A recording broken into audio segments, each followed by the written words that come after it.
Good morning, may it be a good morning. May it be a good day for Klal Yisrael, Am Yisrael. We should hear Besoros Tovos Yeshuas v'Nechamos, please God.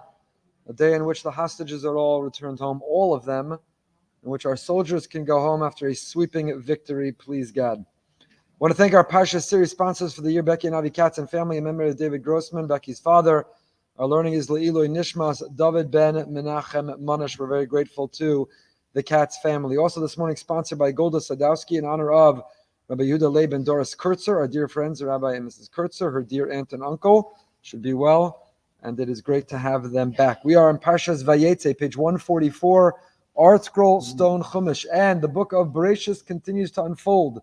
The narrative, the introduction to our Avos and Imos, our matriarchs and patriarchs, Maisa Avosim and Lebanim, all that they went through and go through, all that we're learning, studying, extracting, extrapolating from them, are not mere lessons of the past. They're not parts of history, but rather they are instructions for our destiny. They tell us how we can live going forward. They tell us about our lives now and going forward. Stay afterwards, please. We're going to complete the entire Sefer Tehillim as we do each and every week, and after every shir, 30 people stay. We divide all of Tehillim and finish it rather quickly, and we continue to make available to you in the lobby Israeli flags, American flags. Put both on your car. Stand proudly as patriots of America and Americans who support, of course, Israel. Perach Avches Pasuk Yud, the very opening of Parshas Vayeitze. Vayeitze Yaakov mi Be'ersheva, Vayelach Haran. And the Parsha begins, Yaakov leaves Be'ersheva, he departs and he heads towards Haran. And we begin with the Tiferes Shmuel. We've been learning this wonderful Sefer, which we only have the first few Parshias. I don't know if more are out, but they generously shared with me only through Vayechi, through Sefer Bereshis. The Tiferes Shmuel of Shmuel Birnbaum was the Rosh Hashiva of the Mir in Brooklyn. He has incredible insights, really beautiful. This Tiferes Shmuel, I highly recommend it, and I'm very grateful for it. Rashi says, Vayeitze, Yaakov departed, Yaakov went out. Why do we care? Why do we need to know what gate he left from, where he departed from? All we care about is, Vayelech, he went, Charana. Why does it matter that he left? All that should matter is where he went. One of the most famous Rashis on the Torah. You all certainly know it. This teaches that when a person leaves a place, it has an impact. When someone departs, Osa Roshem, it makes an impact. When a person, when a righteous one is in the city, that presence is felt. They are the glory, they are the righteousness, they are the splendor of the city. But Yatsa Misham, when a person leaves, when that righteous person leaves, Panahada, Panaziva, Panahadra, so with them departs the splendor, the righteousness, the glow, all those wonderful things. It asks Rav Shmuel Birnbaum, the Tiferes Shmuel, Tzarach Bir, Lama Madgish HaKasav Chashivuso Shel Tzadik Davka B'Yitziasum Min HaMakom, Kozman She'Tzadik B'Yiro Saroshim. Why are we teaching this lesson specifically when the righteous person leaves? Did we neglect? Did we take for granted? Did we forget when the righteous person was present in the city what that meant? The influence they had, the difference that they made? We're first noting and noticing their impact when they leave. Why not talk about it while they're there? The Yaakov Avinu Yadar Be'Ersheva. Yaakov Avinu lived in Be'ersheva. How long? How long? Gets the membership award. How long was he a member in Be'ersheva? 63 years. 63 years. That is a membership. I don't know, you get 1 year free or something. That's pretty good. That's like going to yoga rendezvous. How many days in a row? Carvel, how many days in a row? Menchie's, I'm in trouble. I'm not leaving anyone out. Whatever the reward program is, 63 years of living in Be'ersheva, that is incredible longevity. Surely Yaakov's presence, 63 years in the city of Be'ersheva, made a difference. We wait after 63 years, he retires, he moves down to Boca, and that's when we say, ooh, we're going to really miss him in Teaneck. We're going to really miss him in the Five Towns. 63 years, he says, nobody said boo. 63 years, nobody noticed I lived there. 63 years, I barely got a good Shabbos. And now when he leaves, Tzadik Osaroshim, ooh, we're going to really miss you. Why don't we talk about it while he's there? You could ask, says Shmuel Birnbaum, moreover, the Gemara at the end of Maseches Sota Daf Mem Tes Tanur Rabbanon, Mishemes Rabbi Eliezer, Nigna Sefer Torah, Mishemes Rabbi Yeshua Batla Eitza Machshava, Mishemes Rabbi Kiva Batla Zerei Torah. The Gemara there lists several righteous people. When they expired, when they died, when they left this world, with them, we lost a certain quality. With them, we lost certain exceptional midah. Mishemes Rabbi Elazar ben Azariah Batlo Ataros Chachma. We lost wisdom. Why do we talk about when they died, the world was bereft? When they died, the world was lost of that quality. It was absent. There was a vacuum of that midah. Why do we wait until they die to talk about what the world is missing? Why don't we say when they lived, the world really had contact and access with this incredible quality? Lama Hizkiru Chazal Malaseilu Rak Mishamesu. V'yesh Lomar. Says the Tefer Shmuel. Shema Yaakov, but this new shul is going to be huge. Shema Yaakov Omer. Shemetzias Tzadik Beiros Arosham. Because had the pasuk said that the Metzias of a Tzadik in the city is what makes the quality, Lo Hayoyodim should be Yitziaso Mastalik Arosham. Let's say we talked about all 63 years Yaakov was there. Wow, what a difference, what an impact he made. So you would have known that while he lived there, he had an influence. But you might not have known that when he left, anyone noticed? I might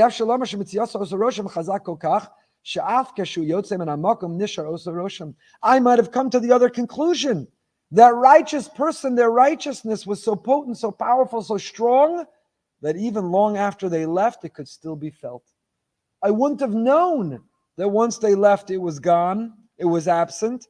I would have concluded exactly the opposite, that their powerful, potent influence was so strong, even after they left, it was felt. What's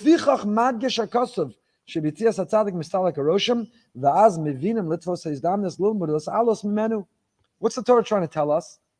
You know, it's very sad to me, as a Rav, I officiate a lot of funerals, I attend a lot of funerals, and more often than I'd like to admit, I hear about someone, and I say, I wish I knew this while they were alive. How many questions I would have wanted to ask, how many stories I'd want to hear, how much inspiration, motivation I wish I would draw. I wish I knew this about the person while they were alive.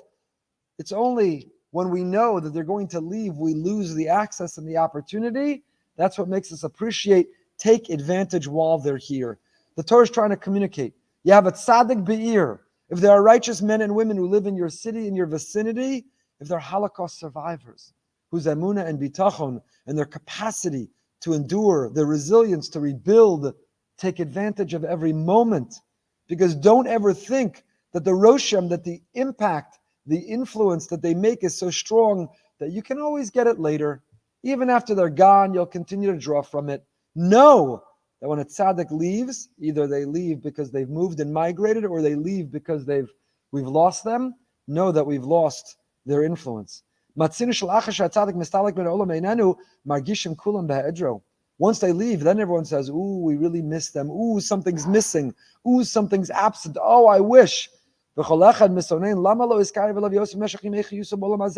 didn't we take advantage? Why didn't we come close? Why didn't we learn and listen? That's what the Torah is teaching us here. When a tzaddik leaves, know that. And why is Rashi teaching us that? Not only a piece of history that when Yaakov left Beersheba, after 63 years, he won the lifetime membership award, 63 straight years, Yaakov Uwa. It's not just to teach us history, it's to teach us in our time. It's a Parsha perspective for today. Look around. There are amazing people and they won't always be here. Please God, they'll make Aliyah and they'll live in Israel. And we'll follow them, but maybe not to the same city. Or after 120, they're going to leave this world. Don't wait until it's too late, because when a tzaddik leaves a city, it makes a roshem. Don't wait until we lose that opportunity. The Lav Oseish of Druck, in his wonderful new sefer, also addresses this Rashi. Know when a tzaddik leaves. Listen to his insight. Why didn't we teach this earlier? Avram migrated and moved. Why don't we talk about Avram when he left the city? Ooh, what a party. They made a goodbye party because they felt his absence. They knew they would miss him so. When Yitzchak moved, They felt it. Why do we wait until Yaakov to learn this lesson? Why do we wait until Yaakov to draw and to teach this teaching? V'dorshu chazal she'yitzias tzadik min hamakom was a rosham. Madua lo nemar ken legabe shara avos. Af ba'Avram matzinu shamar la'kadosh baruch hu lech lecha me'artzecha mi'moladecha beis avicha. Who's the first person that we learn? The first test that we're taught is move, migrate, pick up, and leave. Why did the Torah say? And then they really missed Avram, because when a tzaddik leaves, it makes a rosham. Why don't we talk about his yitzia min hamakom? Yitzchak, vayira'av ba'aretz mavad ha'rav harishon, vayelech Yitzchak el Avimelech melech plishtim gerara. Yitzchak also moved; he migrated. Why don't we talk about when Yitzchak left, when he moved to Gerar? Why don't we talk about? It made such a difference. They missed him. Why do we wait until Yaakov? Tzarich lavin efa b'meh ha'iseh yitziasa shel Yaakov ko rabas rosham yosem yitziasam. Why was that rosham? Why was the impact of Yaakov's migration felt even more than Avram and Yitzchak? Listen to what Rav Druck says. Lefi pshuto yesh makom levaer ki mashmos hadvarim hepech ma shazeh nireh. Because the Torah is trying to teach us the opposite of what we would have thought. Counterintuitive. Rak etzel Yaakov u'tzarach hakazel lama sheyotza minei asa rosham. Avram and Yitzchak, we don't have to be taught. You know why? Because Avram, what was Avram's personality? Avram was a great influencer. Avram had an enormous following online and offline. He was a public speaker, scholar in residence, sought after, flown around the world. Avram had his soapbox and he got up and he preached and he taught ethical monotheism. Avram was a superstar. Everybody knew Avram. So Avram would move. It's obvious. Irreplaceable. Everybody is replaceable. Everybody's replaceable. But Avram, irreplaceable, superstar, spokesperson, transformational leader. Avram's charisma, it'd be obvious that if Avram moved and migrated, if he left, you'd feel it, you'd know it. But what about Yaakov? What about Yaakov? What did Yaakov do? Did Yaakov have a popular podcast? Was Yaakov on a soapbox preaching and teaching and darshaning? Was Yaakov transforming the world with his charisma? Yaakov was an ish tam yoshev ohalim. He sat and he steig. He was in the Beis Medrash from morning till night. So you'll say, he took up space in the Beis Medrash. We didn't really hear from him much. We didn't see him much. He sat and he steiged and he learned. One should know that the protective element and quality, the power of the Kol Yaakov, the Torah and the Tefillah, what it does for a community, for a city, that invisible, seemingly invisible, the person that was dismissed, the person that just sat in the corner, taking up space, they're sitting and steiging, they're learning, they're davening. That is what is protecting the city, the community. And when they leave, you'll notice. Not only because you'll notice that their chair is empty at the Kol HaBoker, in the afternoon Kol, in the night Seder, their chair is empty at the Shiurim and the learning.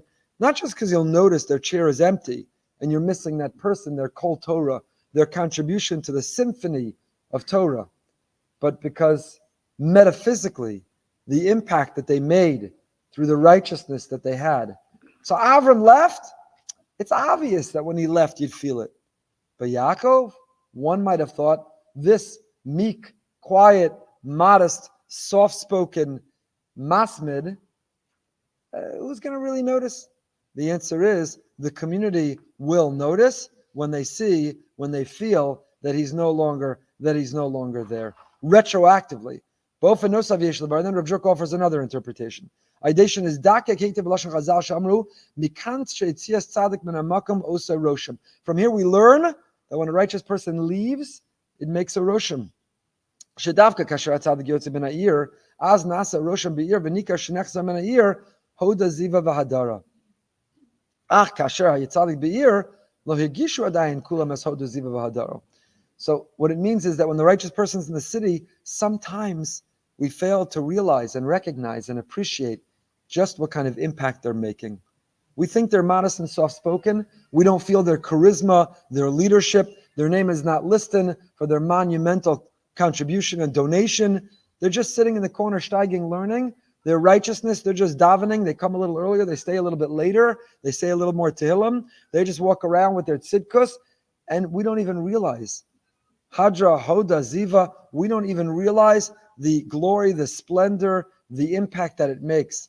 That's why it says, Vayeitze Yaakov Me'ersheva, Shebiyetziyaso az nikar shenechzer min ha'ir. It was only when they leave that the community, the city gets a little darker. You lose a little bit of that light. It loses a little bit of that radiance. Shekasher Tzadik nimtza b'yerav anashim nitzam b'sochir, eine margish mashpa'aso shel Tzadik zo orshu mashpia. Heim tovsim es metzias hazu kepshutu muvenes me'eleh, lo makir metzias acheres. They don't know any other way. They take it for granted. We take it for granted. We don't begin to appreciate what we have until it's missing, until we go elsewhere. We have an incredible community, amazingly diverse and truly extraordinary men and women. And you know when people learn that and realize that and first appreciate that? When they go elsewhere. Or when those people leave. They leave because they move, or they leave because we've lost them. Then people say, wow, you know, there's something special. There's something special. We shouldn't have to take for that. That's what happened for Yaakov Avinu too. Was Yitziyaso min ha'ir osa roshem. You understand? Rav Druck is being medayik in the language. Yitziyaso. It's when they leave. What do you mean? The roshem was created when they were here. Why is it that the Yitziyah makes the roshem? You hear the diak? What should make the impact is while they live here.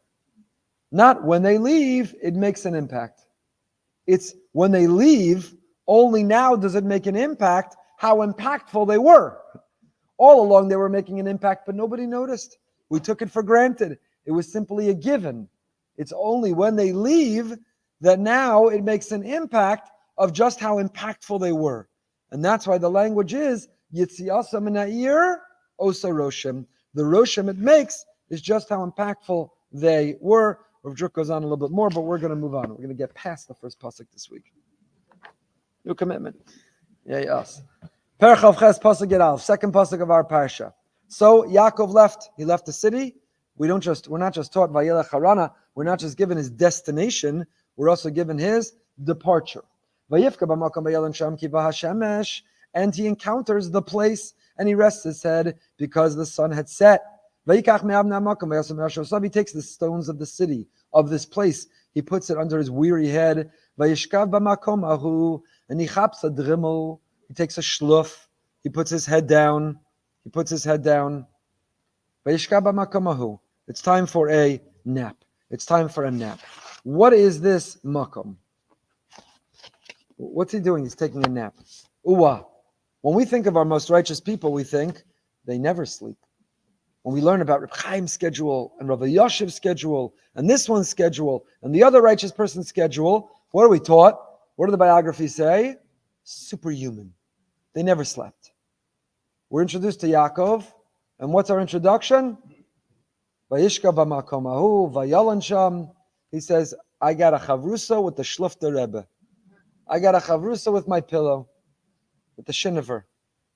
Shena, I'm going to sleep. That's Yaakov, sleep. So Rashi tells us, Shamar Rabba Seinu Shamar HaKadosh Baruch Hu, Tzadik zeh ba lebeis meloni, v'yiftar belolina. This tzaddik is going to come to my inn, and he's going to leave, and he's not going to have a good sleep.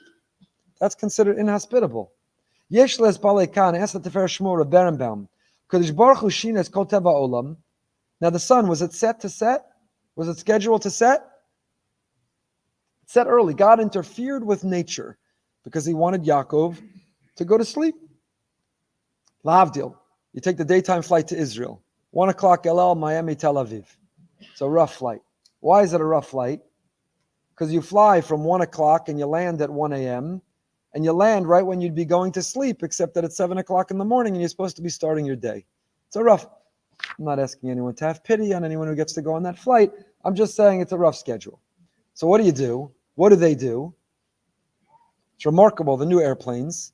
They serve you your meal, and then they press some magic button, and the windows, even if the shade is open, it's pitch black. And all of a sudden they dim the lights, and it's now 2 o'clock in the afternoon, and it feels like the middle of the night. You know what else makes it feel like the middle of the night? A couple glasses of wine, an Ambien, a little, what's the vitamin? You don't even need the prescription. A little melatonin. Every Jew's got a whole pharmacy on every El Al flight. Whatever you need, it's a traveling CVS, the whole flight. So they do. The Ribono Shalom says, I want Yaakov to sleep. He hasn't slept in a long time. He's got to sleep. What will I do? So, Ba Hashemesh. we're gonna make the windows dark. It's gonna feel dark. Why? I understand on the El Al-Fly why they do that. First of all, the more asleep you are, the less they have to take care of you and hear you and be bothered by you. But why do they? I understand the El Al-Fly. You're gonna land and you need some shluff. Hashem had to make the sun set. Hashem had to make Yaakov sleep. What's going on over here? A miracle? You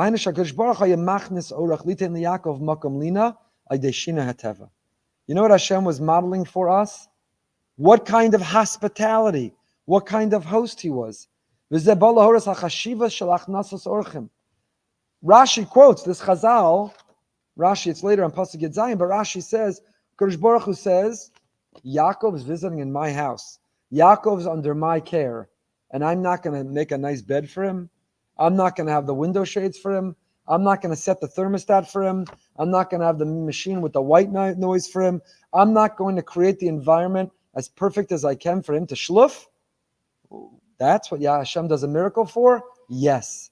Hashem intervenes with nature to be the greatest machnes orach, to model for us the value of hospitality.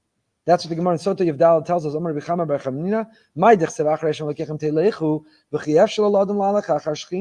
What does it mean we're supposed to imitate? We're supposed to follow in Hashem's footsteps. Is that really possible? It says Hashem Elokecha, God is an all-consuming God. So how do you imitate? How do you emulate Hashem? We imitate Hashem, not in His core character, that we can't. He's infinite and omnipotent. How do we imitate Hashem?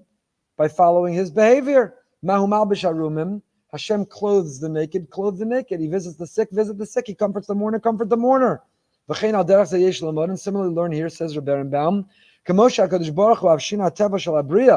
Hashem went to such an extent, Hashem went to such a crazy extent that He interfered with the rules of nature to make the conditions as optimal as possible, to offer the best hospitality He could.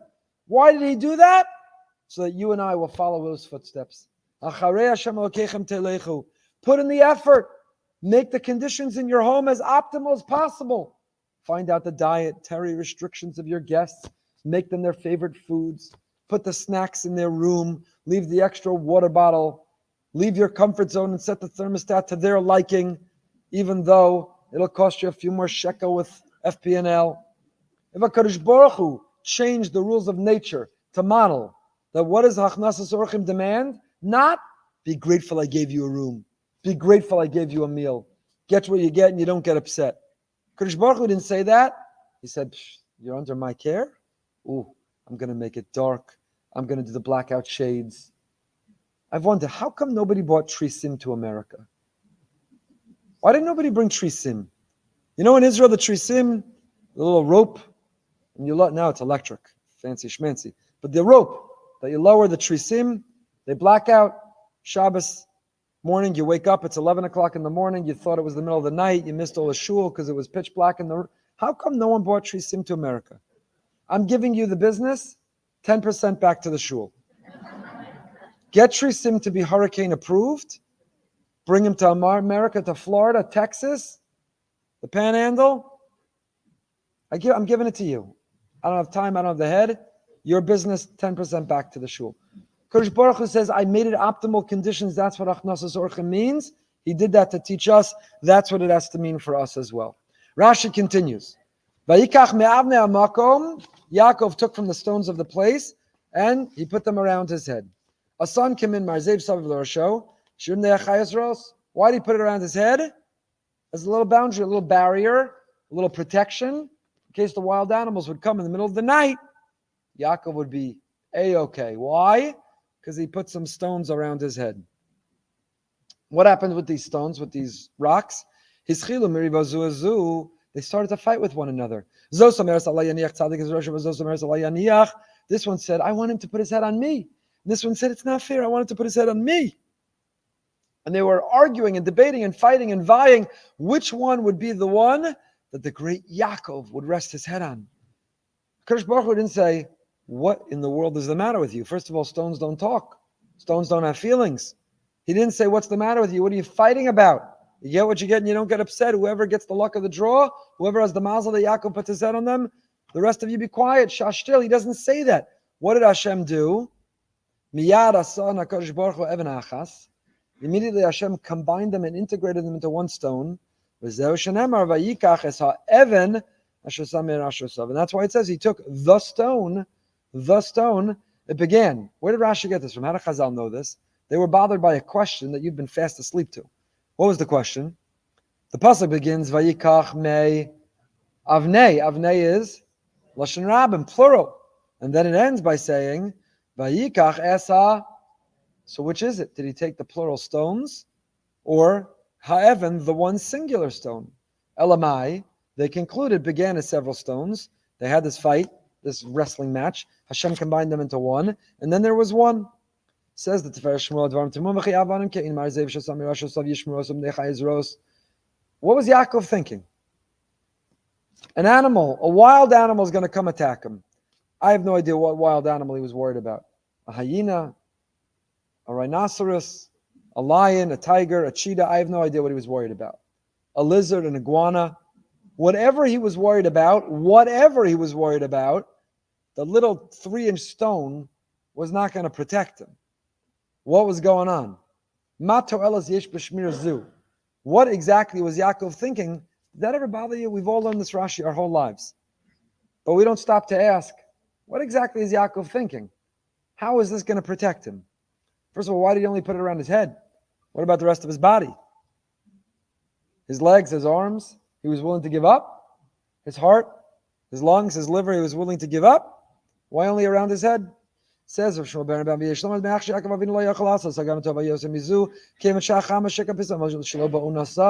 Yaakov didn't have time to do more. He couldn't build a fortress. He couldn't build a shelter. He didn't have time. The sun was setting unexpectedly. The sun was setting not on schedule. He opened his app, his Siddur app, his Maizmanim, and he said, what's going on over here? It's setting earlier than it's supposed to. He didn't have time to build a fortress or a shelter. All he had time to was to put these simple stones around his head. So he did the hishtadlus he could in that moment. Says of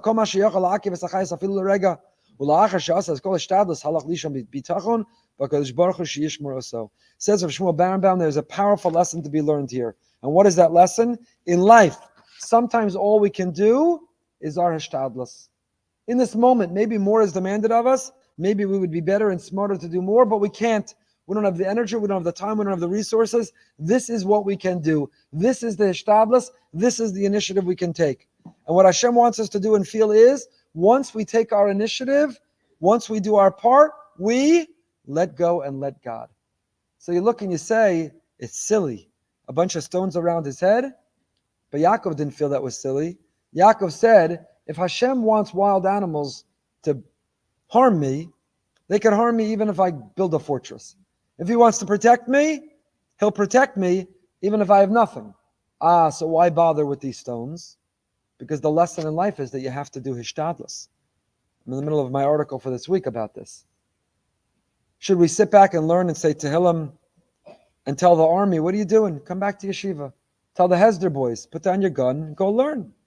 And everything's going to be okay. That's not the way of the world that we live in.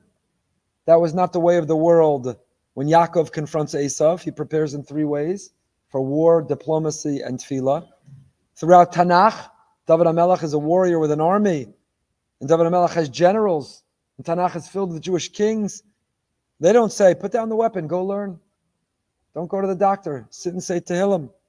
There is an extreme version, and there maybe is a level of righteousness of people who could qualify, but that is not the prescription for Am Yisrael as a whole. We're taught and told hishtadlus. You have to balance hishtadlus and bitachon.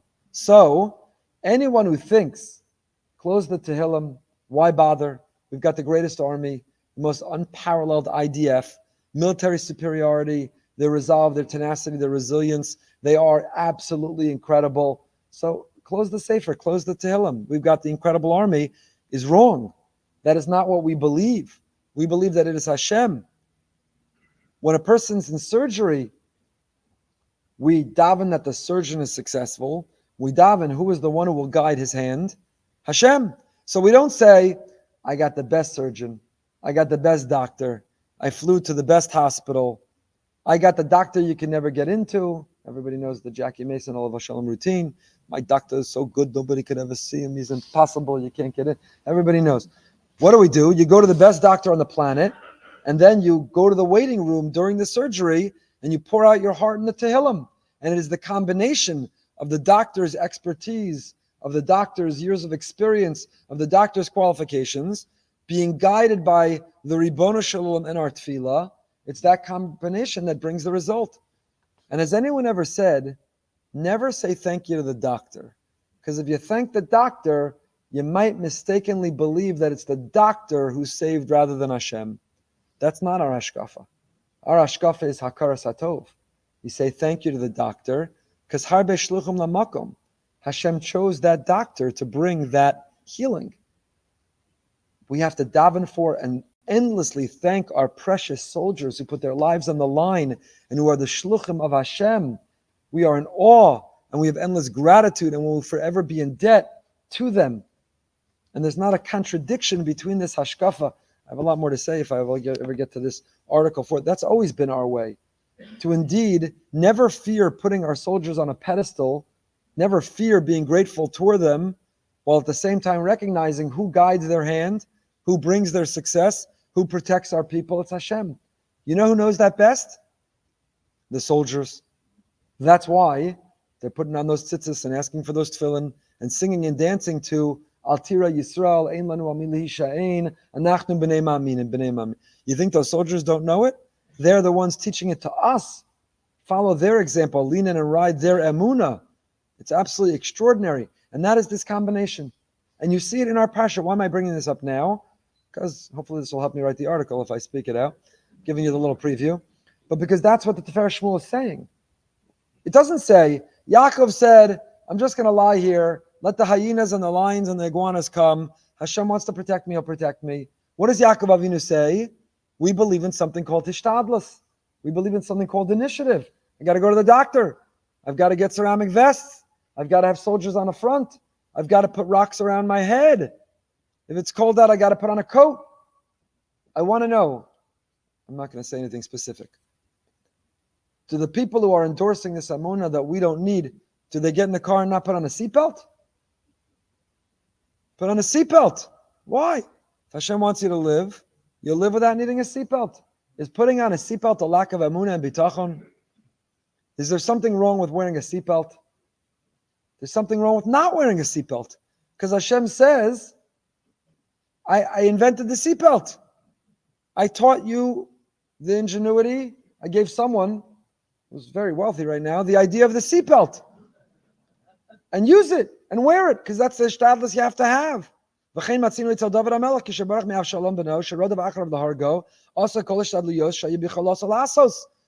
Tiferes Shmuel, David HaMelech, when he was running and fleeing from his son Avshalom, who tries to kill him, he did all the shtadlus that he could. Ubad bebad batach b'kadosh baruch hu v'espalal ilav.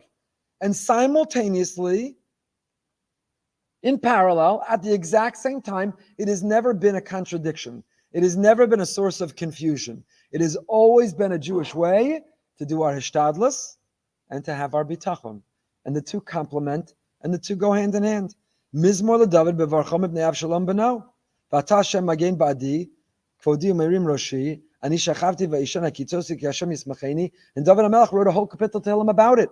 Hashem, I'm doing my hishtadlus, but while I take up my effort, while I do my initiative, I'm also relying on you. I'm also surrendering to you. After the initiative and effort, he could have gone to sleep with bitachon. We have to do that combination.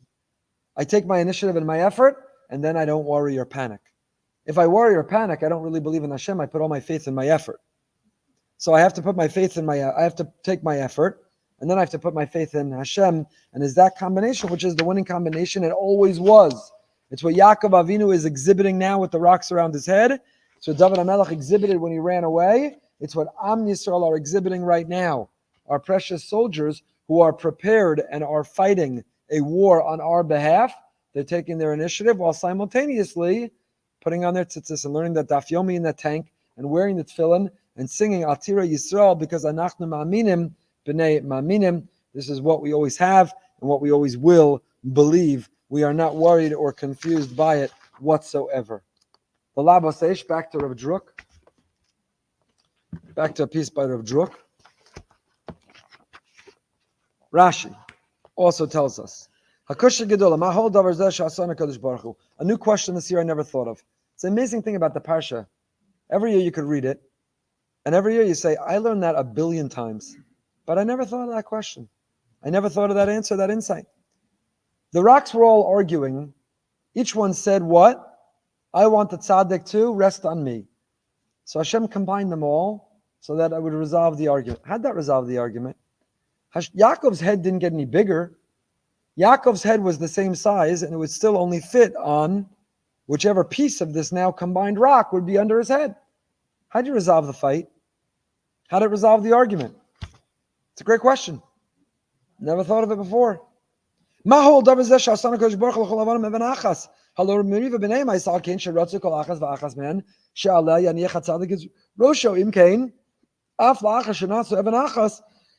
niftar habayah, you didn't solve the problem.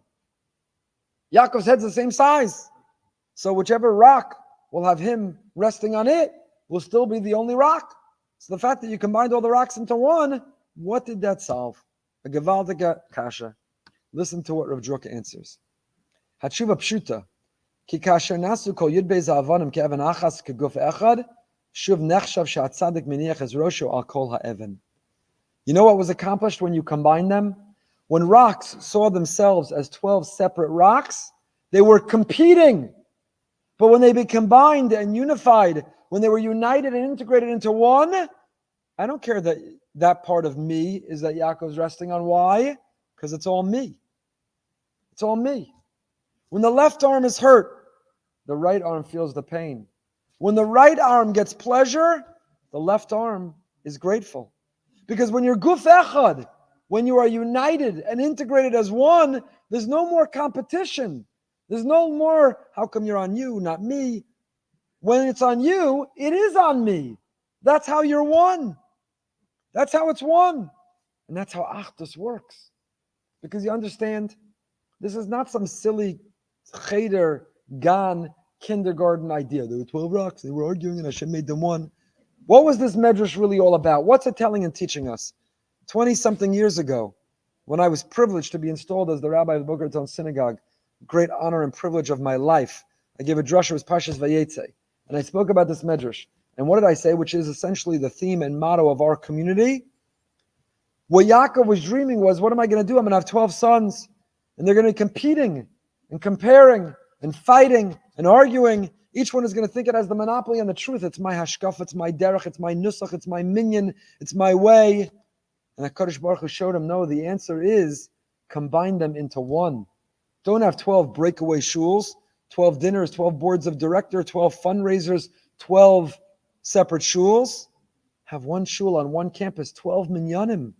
Let each not feel it has to conform. Let each feel that it doesn't have to conform to the other. Don't force people to forfeit who they are. Let them be 12, but let them be united and integrated. Let them be unified and combined. Unity, not uniformity. Diversity, not divisiveness. Ki ish echad b'lev echad, that is the motto. That's why I spoke about it then. That's what we still fight for and work on today. That's what Yaakov was worried about. Yaakov is the first one who mitaso shalem. Yaakov is the bechira avos. Because Avram didn't have this problem. You know why? Sarah said, chuck Yishmael. He's out. So it was easy. You didn't have to worry about it. Yishmael was just out. And Yitzchak didn't worry about it. You know why? Yaakov, and it was an Esav. Esav was out. But Yaakov's now the first one to have this fear. Why? Because Yaakov mitaso shalem, he's got 12 sons, and they're all legit. They're all part of the Jewish story, part of the destiny and future. But he's worried what's going to be. They're not going to be talking to each other. These 12 breakaway shuls, one from the other, competing, not talking, marginalizing, disparaging, judging, criticizing, arguing, debating. What's going to be? Each one is going to want me to rest my head on them. What does that mean? Each one is going to claim to have a monopoly, to be the only legitimate heir to my legacy. Each one wants me, Yaakov, to rest my head on them, because each one wants to say, my derech halimud, my derech hachayim, my hashkafa. That is the only legitimate one. That is the only true one. That is the only real and righteous one. So Yaakov has reason to fear, right? Fast forward to Tafshin Pei Dalet. Does he have reason to fear? He has reason to fear. But Hashem reveals to him in this dream, you know what the answer is? Combine them into one. One Am Yisrael, one Klal Yisrael, one Am HaNetzach. And then it's not competing or comparing, it's not judging or criticizing. Then it's Elu ve'elu divrei Elokim Chaim and Shivim Panim LaTorah. Then they're all working as one. And they take joy and pride, and they also feel the pain and hurt when the other. And are we not seeing that? We're seeing some breaches and breaks to it, but don't focus on that. Don't talk about that. Don't give oxygen to that. Focus on how we've come together. It's extraordinary how the walls have come crumbling down, how segments of the community who you never imagined would feel the pain of the other are feeling unbearable pain for the other. Segments of the community you never thought would step up and help are stepping up and helping, are uniting together with this image and this vision of coming together as one. And this is Rav Druck's answer. How do you solve the problem? Yaakov's head is the same size. He's still only lying on the stone that's under him. So the answer is, calls man that it's 12 separate stones. Only the one that's under him gets to say, I am the true heir to Yaakov. Yaakov's resting on me. But once you combine them into one, even though he's only resting on part of it, he's really resting on all of it because they are one. Because they are one. That's the answer. Yechezkel Abramsky says to how you can be nosei ba'olam chavero. And he talks about not only nosei ba'olam chavero, not only do you feel the pain of the other, not only do you lift and carry the burden of the other when they go through a hard time, the Alter of Kelm says, which is harder? To feel the pain of somebody else or to share in the simcha of someone else? So he writes, I've shared this many times, he writes, it's harder to share in the simcha of someone else. You know why? When someone's going through a hard time, you know what you say? Thank God that's not me. So let me at least help them. I'll cook them a meal. I'll drive them. I'll write them a note. I'll check in and visit them. Thank God that's not me. Let me at least help them. But when someone has a simcha, you know what you say? 1 second. Why isn't that me? I should be having a child. My children should be getting married. I should find my basher. I should have won the lottery. It should be me. Then it's much harder to be nosei in the simcha of chavero. So Yechezkel Abramsky writes, and by the way, I saw research that in fact modern psychology has caught up to what the Torah always knew and also endorses. Do you know how you can share in the joy and happiness of someone else? When you see them as an extension of you. When their success is not taking away from yours, but their success is your success. Their joy, their breakthrough, their achievement is yours.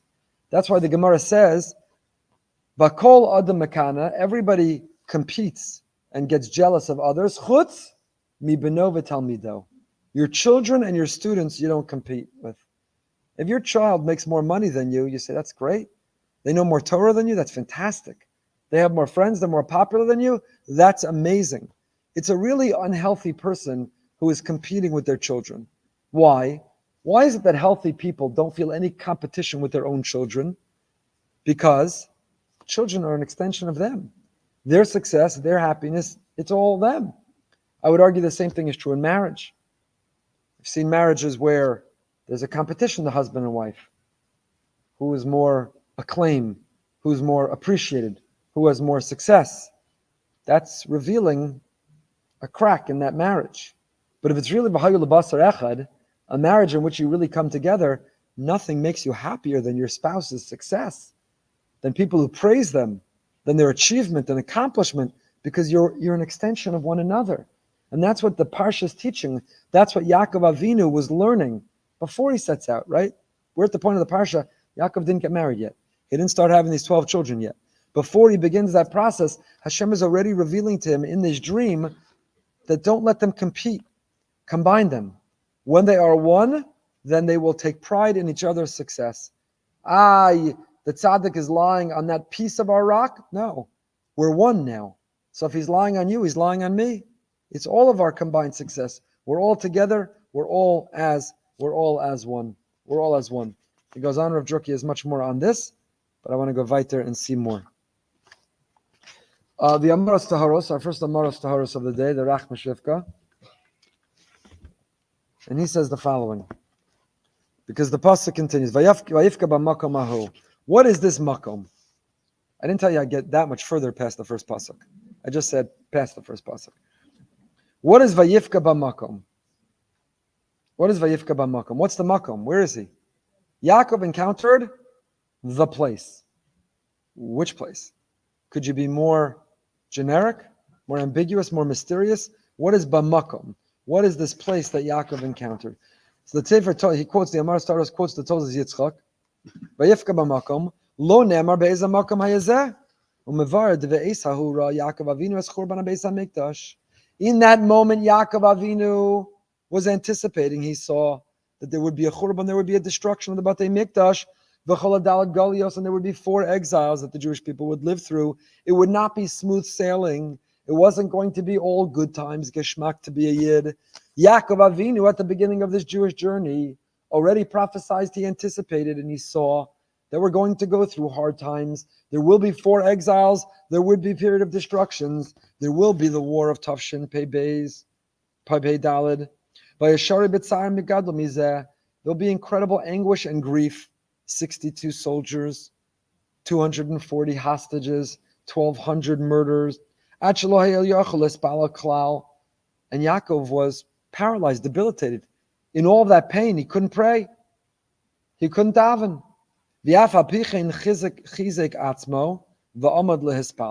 And nevertheless, he gave himself chizuk, got himself going, and found the capacity to daven. And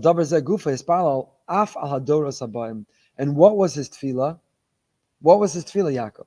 Vayifka b'makom, he davened in that place. And what was his tefillah? What was the place he was in? You encounter someone going through a hard time? Hopefully we only know all people going through good times. If someone's ever going through a difficult time and you ask them, how are you doing? Or more accurately, you ask them, how are you doing today? They might say, I'm in a bad place. I'm in a dark place. Why are they invoking the word place? You're in the same place you always are. At Starbucks, at shul, at home. What place are you talking about? When you want to say, I'm struggling, I'm suffering, I feel distant from Hashem, I don't have the energy, the hope, the optimism, the faith, people will say, I'm in a bad place. I'm in a dark place. Why are they using that word place? Says the Toldos Yitzchak, Vayifka b'makom, Yaakov was in a bad place. He saw and he understood there would be churban, there would be destruction and devastation and loss and grief and sadness and broken dreams. And he was in a bad place. And what did he do from that bad place? He found the will and the drive to daven. And what did he drive for? What did he daven for? What he davened for was that when Klal Yisrael would be in a bad place, that we too would find the capacity to daven. The Baal Shem Tov says, this is the pshat. You listening? It was worth coming today for this Baal Shem. You ready? He said, the Elega Baal Shem Tov Zchus Yagen Aleinu. Says later in Sefer Dvarim, Uvikashtem Misham, the name of one of Rav Soloveitchik's great essays and books. Uvikashtem Misham. Uvikashtem Misham es Hashem Elokecha umatzasa. You will seek, you will desire to find Hashem from that place, and you will find Him. When do we read this? Tisha B'Av morning. It's in Dvarim. Uvikashtem Misham, Uvikashtem Misham, from there, and you'll find Him. Where's there? Where's the there? Me'eze matzav shafa shata nimtza v'af misham tuchal levakesh Hashem. Said the Baal Shem, even when you're a place of sham, sham means there, not here. Here means I'm in a good place. I'm in a happy place. I'm in a holy place. Where's there? There is I'm in a bad place. I'm in a dark place. Uvikashtem, you're looking, you're searching. Umatzasa, you know where you can find Hashem? Even when it's uvikashtem misham. Even when you say, feels hopeless and helpless. I'm in a dark place. And that's what it means. Vayifka b'makom. She'Yaakov Avinu bikesh v'espal al zeh shebe'ezeh makom matzav she'yagir zar. Wherever that makom will be. What Yaakov davened for was that his children and his grandchildren, Vayifka b'makom. He encountered the place. And he davened. Whatever place my children and grandchildren will be in, a good place, a happy place, a sad place, a dark place, whatever place they'll be in life, whatever they'll respond when someone says, how are you doing today? I'm in a good place. I'm in a bad place. Whatever place they'll be in, Vayefka b'makom, the place, that will always be able to daven. Wherever our place, that will always find Hashem, will always find the will to be able to daven. That's what the Beis Aaron says. Vayefka b'makom she'Yaakov Avinu espal alatzmo, she'yachol la'avod es Hashem b'chol makom she'yihye. In whatever place he will be in. And that's what the Karlin of Shlomo Karlin says. The Medrash tells us, with all of your heart, all of your hearts. Sometimes we feel Hashem doesn't love me. Where is Hashem? How could this happen? We're in a bad place. We feel far away. Even when you feel far away, don't be so far away from the makom.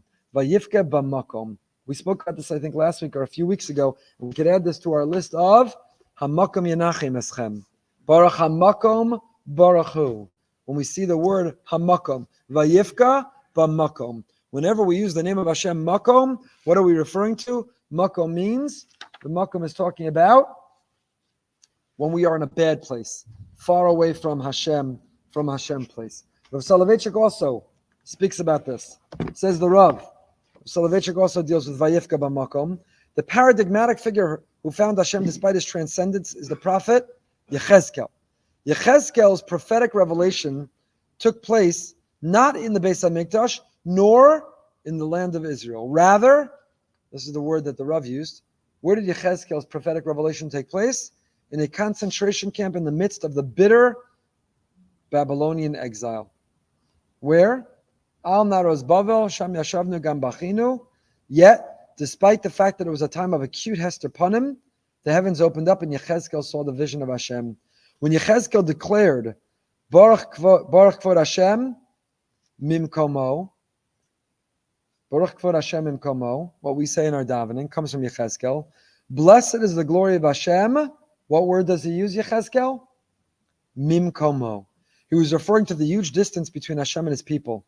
Yaakov similarly encountered Hashem in a time of travail. Penniless, fleeing his brother on the road to exile, Yaakov also perceived Hashem as Makom. You got to love it when the Hasidic Svarim and the Rav, when they all say the same thing. Vayifke b'makom. He's adding another kanech, another element. That Yechezkel from Golas Bavel and coming from that dark place introduced when we say Baruch Kvod Hashem Mimkomo. We can see the glory of Hashem even Mimkomo. Uvikashtem from where? Misham. Chazal interpret the word makom, continues the Rav, in the context of tefillah, both in regard to Yaakov and Avram. Chazal indicate that Avram instituted the Shacharis prayer based on the pasuk Vayashkem Avram Baboker El Hamakom Asher Amad Sham. When Avram introduced Shacharis, where was he standing? Makom. And based on this pasuk in which the word makom also appears, they suggest Yaakov instituted Marav. The word makom has the connotation of an appointment, a date, a rendezvous in a certain place at a certain time. Tefillah is a rendezvous with Hashem, which ideally takes place at a specific time and at a specific place every day. That's why the word makom is used. Makom means rendezvous in time and in place. Tefillah should be a rendezvous in time and place with Hashem. That's why the Torah uses the word makom for Avram, for Shacharis, and the Torah uses the word makom for Yaakov here, for Marav.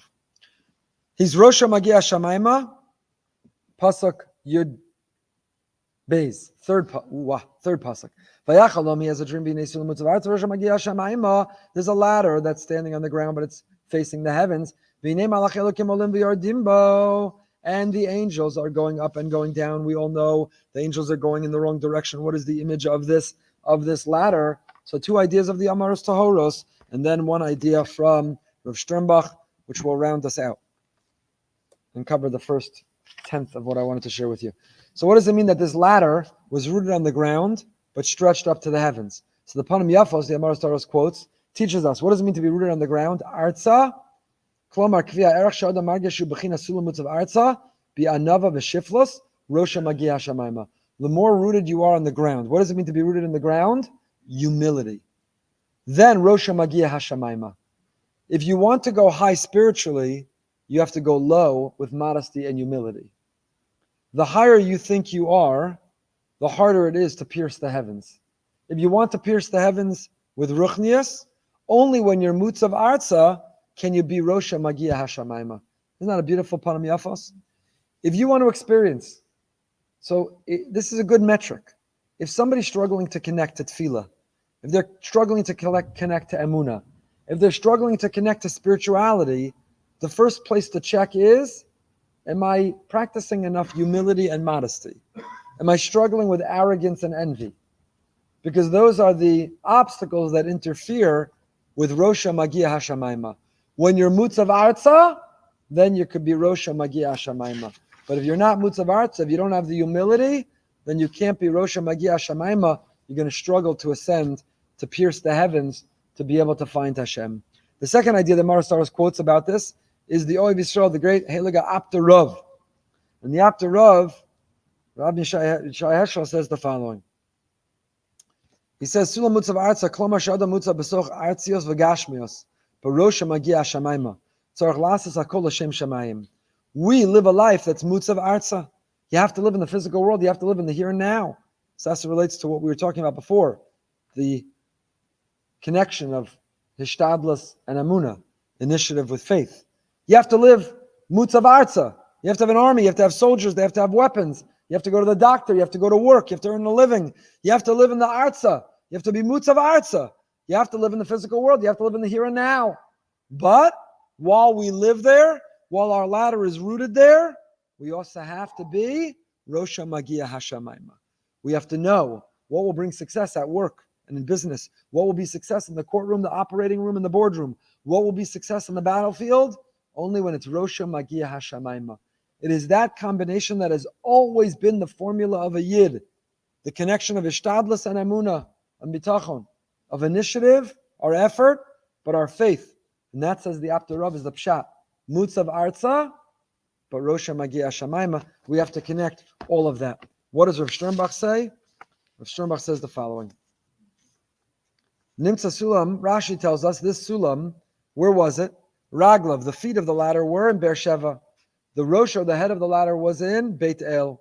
Magia Emtza Shipua Neged, Yerushalayim. So this is a long ladder. The feet of the ladder are in Beersheva, and the top of the ladder is in Beit El. What does the ladder go over? The slope of the ladder passes over Yerushalayim. In the Sefer Tam V'das, Rav Moshe Sternbuch, Shlita, explains, the ladder represents our effort to bridge heaven and earth. Mutzav Arza, the ladder being rooted on the ground, are the mitzvahs we do in this world. Reaching up to the heavens represents that the mitzvahs that we do in the here and now in this world climb that ladder, that stairway to heaven, to reach Hashem. And where does it stretch over to get there? The Kodesh HaKadoshim. Because that's the window through which our tefillos ascend. So we create the angels with our good deeds that climb up that ladder. And when we make mistakes, when we fall short, we bring the angels down the ladder. This insight is given by countless commentators, but Rav Sternbuch takes it one step further. And listen to what he says. He says, since there were corporations and careers, people have been trying to climb. He doesn't say this. This is my metaphor. What word do we use in the vernacular? We say, trying to climb the corporate ladder. What's the corporate ladder? IBM, they have ladders. Microsoft, they have ladders. Corporations. When you go to work, corporate America, Chase, Regeneron, they're ladders? There's no ladders. What's the corporate ladder? It's a euphemism. It means to go from an entry-level position to get to senior management, to become a senior executive. Career advancement follows higher rungs on a ladder with the goal to climb higher and higher, to have seniority, to have power, to make more money. Says Rav Sternbuch, we don't believe in the corporate ladder. That is not the dream that Yaakov had. Rav Sternbuch draws our attention to one particular word in the Rashi. What's the word in the Rashi? Shipuo. What does that mean? A ladder never stands straight. If you try to stand the ladder straight, what's going to happen? It will topple over and fall on your head, and you deserve it. Because everybody knows you can't stand the ladder up straight. What is necessary to make a ladder work? A ladder has to lean against a wall. A ladder has to be on a angle. Shipuo. When one is standing on the ladder resting on a rung, says Rav Sternbuch, listen to this. Unlike the corporate ladder, when you climb it, you're higher than others. The ladder that Yaakov dreamt of is on an angle, which means that whatever rung you're on, You're not higher or lower than anyone else. All equally have the heavens above them and the earth below them. Every rung you look up, you see Shamayim. Every rung you look down, you see Aretz. Each rung you look up and down and see the same thing. And though the rung represents advancement in a direction, nobody is in fact higher. Nobody has more or less access to or connection with the heavens or the earth. Every one of us, says Rav Sternbuch, is on our own rung. We are on our own climb. And looking in front or behind us will only distract us and divert us from our personal ambition and from pursuing our unique mission. Don't climb a corporate ladder to get above others. Climb Yaakov's ladder on an angle where we all equally see the heavens above and the earth below, and we're just trying to make progress. We're just trying to go forward. We each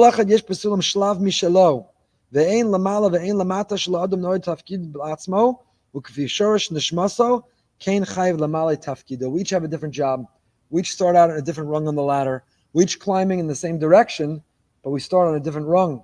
And each of us have to find where we're meant to be. President Teddy Roosevelt once said, comparison is the thief of joy. Comparison is the thief of joy. Don't look where else everyone else is on the ladder. Don't rob yourself of the joy of your life. Just go forward. Just go on your way. And that shipuo, the angle of this ladder, makes all the difference here. We just got started. There's a lot more to say. Please remain for Tehillim. If you're not yet part of the Parsha Perspective WhatsApp group, you're missing out on bonus Divrei Torah, the Parsha write-up, the schedule. So join the Parsha WhatsApp group so you can stay informed. Please stay now for Tehillim. Please take flags on your way out. We continue tomorrow, 10 minutes of meaning and living with Emunah.